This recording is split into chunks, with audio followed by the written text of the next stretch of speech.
Bella a tutti ragazzi, benvenuti in un nuovo video calciomercato Batman Napoletano.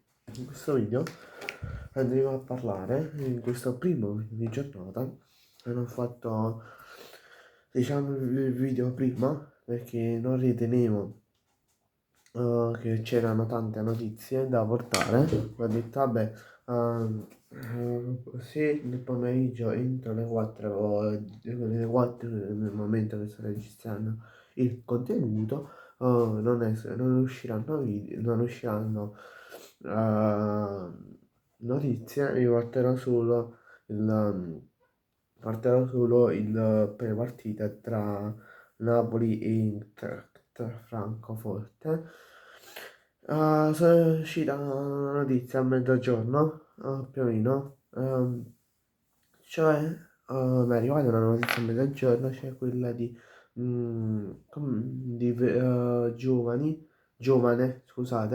giovane della Verona, che l'Inter, il Napoli e il Milan sono interessati a questo giovane talento, sì, ha 21 anni, cioè, però è io quello che non mi capacita, no? Quello che non mi capacita. Cioè, chi sta in da Serie A a 21 anni, ha fatto Indover 1, poi Indover 1, 10 partite, ha fatto un gol e 3 assist, ne ha fatto niente. Dici tu ha fatto 3-4 gol e 5 assist. Dici vabbè, che le gol e assist lo tengo, quindi tu ci vuoi pure so. Però chi sta fatto un gol in coppa a 10 partite? Ma che Overun cioè, non l'ha mai segnata, ha segnato solo questo. Cioè, no, non scherziamo. Cioè, la prima partita che la fa, buono contro l'Inter, la 10ª giornata. Cioè, vogliono l'Inter, il Milan, il Napoli, la Juventus, cioè, vogliono tutto quanto. La prima quello che fa che secondo è una top o mondo. Cioè, non sono qua a dirlo io che il giovane è nel numero del Milan, Inter e coso e Napoli. Ma c'è, hai detto pure 10 minuti fa, come si chiama, il di Sky Sport? Ehm, come si chiama? Ah, boh, chi lui lavora un po' a Sky Sport, che lui è famoso, non mi viene in mente il nome. Poi l'ha detto pure Alfredo Petulla. Mo parliamo di Napoli Eintracht Francoforte. Allora, mo vi dico la mia probabile formazione. Allora, il Napoli scende in campo. Il modulo 4, 3, 3. Allora,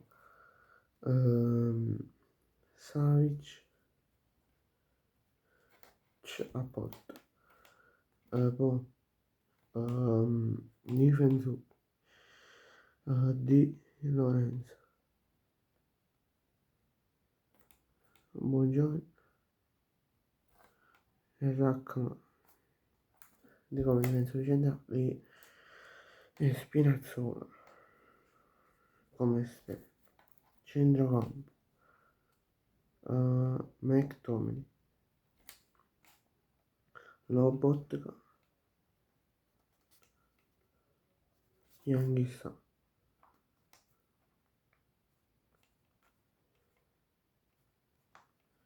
ATT. Olin. Olin come punta. Elmas laterale destra. E laterale sinistra. Anes. Secondo me la partita finirà con un 2-0 netto per il Napoli. Marcatore, allora primo marcatore, Anghissa e Hollywood come secondo marcatore. Ok. Bene ragazzi, grazie a tutti per la visione, ci vediamo nel prossimo video, mi raccomando lasciate like, iscrivetevi al canale e nel primo commento vi lascerò il gruppo Telegram e il mio canale e Instagram.